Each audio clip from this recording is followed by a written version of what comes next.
Last ക്ലാസ്സിൽ what is stress and strain എന്ന and different types of stresses and strains ആണ് പഠിച്ചത്.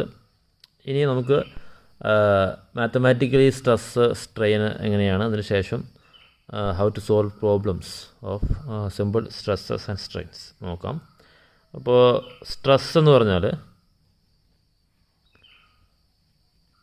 നമ്മൾ പഠിച്ചു, സ്ട്രെസ് ഇൻറ്റേർണൽ റെസിസ്റ്റൻസ് ഫോഴ്സുമായി ബന്ധപ്പെട്ട ക്വാണ്ടിറ്റിയാണ്. It is defined as stress is equal to internal resistance force acting per unit area. Resistance force divided by area of cross section. ഇപ്പോൾ ഒരു rectangular bar ആണെങ്കിൽ അതിൻ്റെ ക്രോസ് സെക്ഷൻ നമ്മൾ കട്ട് ചെയ്ത് അത് ഏരിയ റെക്റ്റാങ്കിൾ ആയിരിക്കും. അപ്പോൾ ആ ഏരിയ ലെങ്ത്തിൻ്റെ ബ്രെഡ്ത്ത്.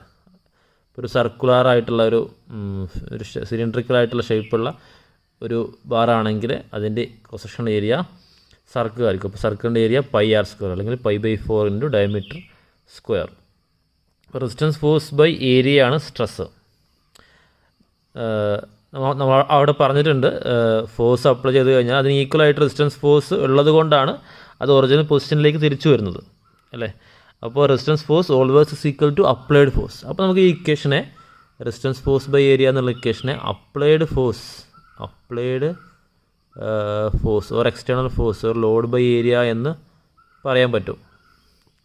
ഏറ്റവും സിമ്പിളായിട്ട് പറഞ്ഞാൽ stress is equal to force by area. അപ്പോൾ എന്തായിരിക്കും സ്ട്രെസ്സിൻ്റെ യൂണിറ്റ്? ഫോഴ്സിൻ്റെ യൂണിറ്റ് ന്യൂട്ടനാണ്, ഏരിയയുടെ unit SI unit metre square ആണ്. So unit of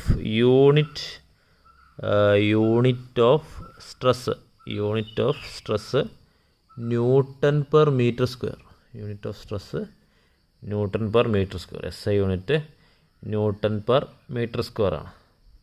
but in practical case നമ്മുടെ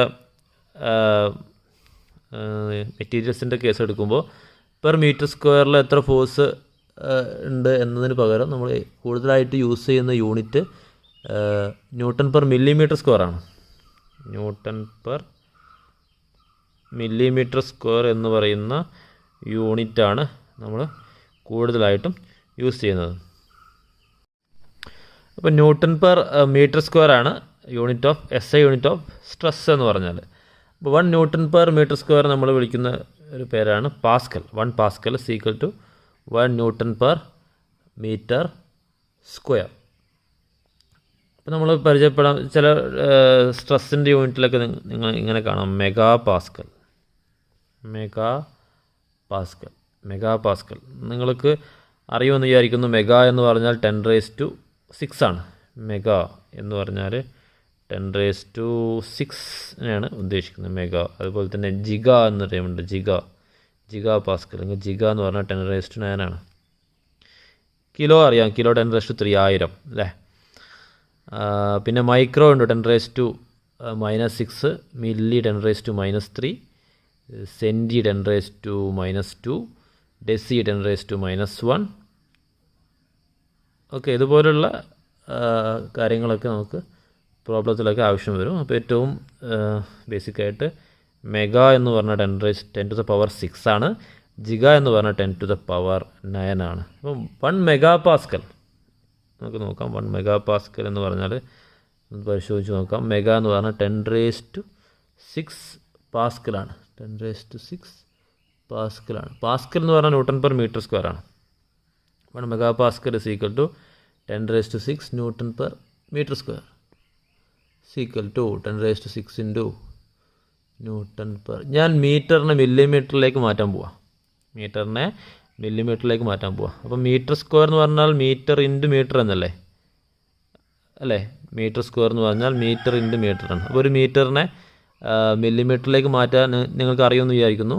10⁻1 മീറ്റർ ഈക്വൽ ടു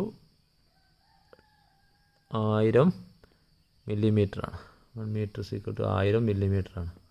അപ്പോൾ 10⁻³ മില്ലിമീറ്റർ. ഒരു മീറ്ററിനെ മാറ്റി 2 മീറ്റർ സ്ക്വയർ ഉണ്ടല്ലോ, വീണ്ടും 10⁻³ മില്ലിമീറ്റർ. 10⁻³ millimetre into 10⁻³ millimetre. താഴത്തേക്ക് എടുത്ത് ഇതാണ് കാണുന്നുണ്ടെന്ന് വിചാരിക്കുന്നു. 10⁶ ന്യൂട്ടൺ മുകളിലുണ്ട്.